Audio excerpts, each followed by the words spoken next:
au premier mois, qui est le mois de Nisan, la 12e année du roi Assuérus, chapitre 3, verset 7, on jeta, qu'est-ce qu'on a jeté? Le pur, c'est-à-dire le sort, devant Haman, pour chaque jour et pour chaque mois, jusqu'au 12e, qui est le mois d'Adar. Alors Haman dit au roi Assuérus, il y a dans toutes les provinces de ton royaume un peuple dispersé et à part parmi les peuples, ayant des lois différentes de celles de tous les peuples, et n'observons point les lois du roi. Il n'est pas dans l'intérêt du roi de les laisser en quoi? En repos. Voyez, le peuple juif, ce peuple hébreu, qui était le peuple qui était sorti quelque temps en arrière de la terre de l'esclavage pour entrer dans la terre promise, il agissait d'une façon différente. Vous voyez à quoi servaient les lois. Et à vrai dire, cette différence, elle ne se résume pas à la loi, mais elle se tourne, elle concerne l'attitude. Ils sont venus vers Haman, et Haman, est allé vers le roi Assuérus, là comme il s'appelle, il est allé, il a dit, écoute, il y a un peuple ici qui commence à jeûner. Il y a un peuple ici qui se fait remarquer de tous les autres peuples. Et ce n'est pas bon que cela soit comme ça. Pourquoi? Parce que le peuple de Dieu, il agissait d'une autre façon. Il ne mangeait pas la même nourriture. Il ne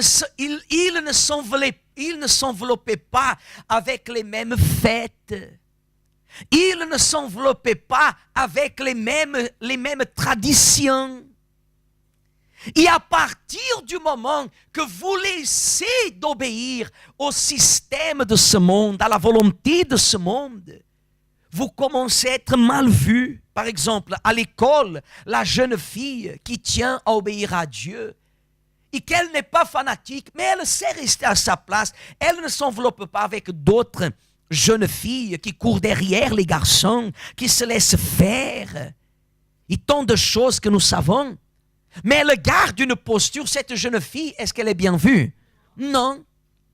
Le garçon, par exemple, qui n'est pas à l'école, qui ne court pas derrière les filles, mais qui garde une posture, un comportement, qui ne veut pas fumer, qui ne veut pas boire, qui ne veut pas se mélanger aux conversations, aux blagues, pardonnez-moi l'expression blague, hein, aux blagues de ce monde, il n'est pas bien vu.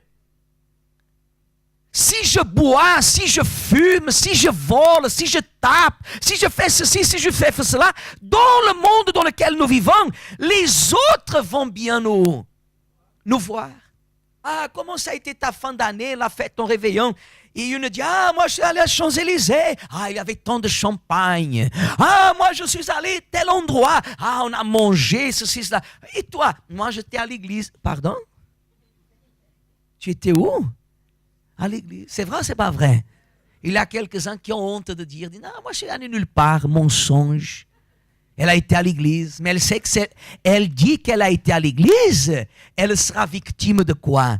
De moquerie. Comprenez? Elle commence à être mal vue. Elle n'est pas bienvenue. Elle est mal vue, elle n'est pas bien reçue. Et le peuple hébreu n'était pas non plus bien quoi? Reçu, bien vu.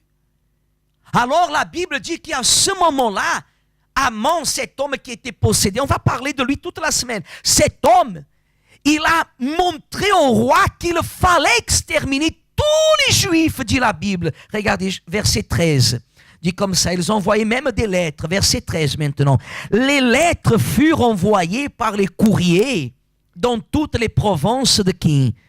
Pour qu'on détruisît, qu'on tuât et qu'on fit périr qui? Tous les Juifs, jeunes et vieux, petits enfants et femmes, en un seul jour, le 13e du 12e mois, qui est le mois d'Adar, et pour que leurs biens fussent livrés au pillage. Ces lettres renfermaient une copie de l'édit qui devait être publié dans chaque province. Il invitait tous les peuples à se tenir prêts pour ce jour-là. Les courriers partiront toute hâte d'après l'ordre du roi. Et l'édit fut aussi publié dans Suse, la capitale. Et tandis que le roi Iamon était à boire, la ville de Suse était dans la consternation. Regardez le pasteur. C'est ça que Dieu veut nous montrer.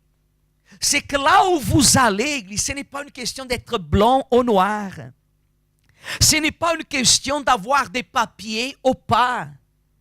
Ce n'est pas une question physique, mais c'est une question spirituelle. À partir du moment, regardez bien le pasteur, que vous donnez votre vie au Seigneur, que vous marchez avec le Seigneur et que vous savez que votre vie, elle est au Seigneur, vous êtes reconnu dans ce monde comme étant sectaire.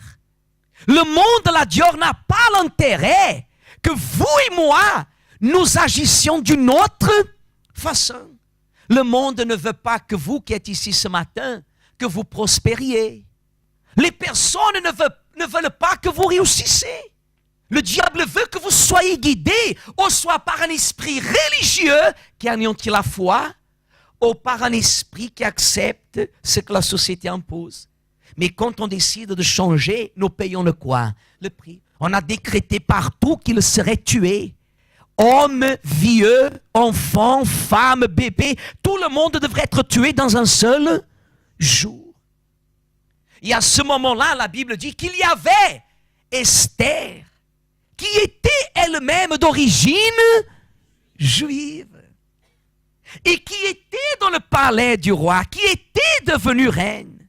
Mardochée, il n'était pas avec le roi, il était dehors du royaume.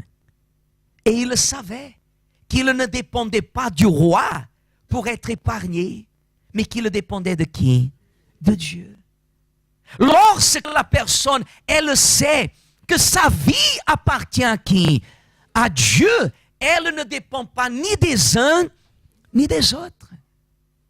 Si elle peut faire appel, elle fait appel parce que j'ai quelqu'un qui travaille là-bas, j'ai quelqu'un qui peut m'aider, amen. Mais elle ne met pas son appui sur les autres, elle met son appui sur qui?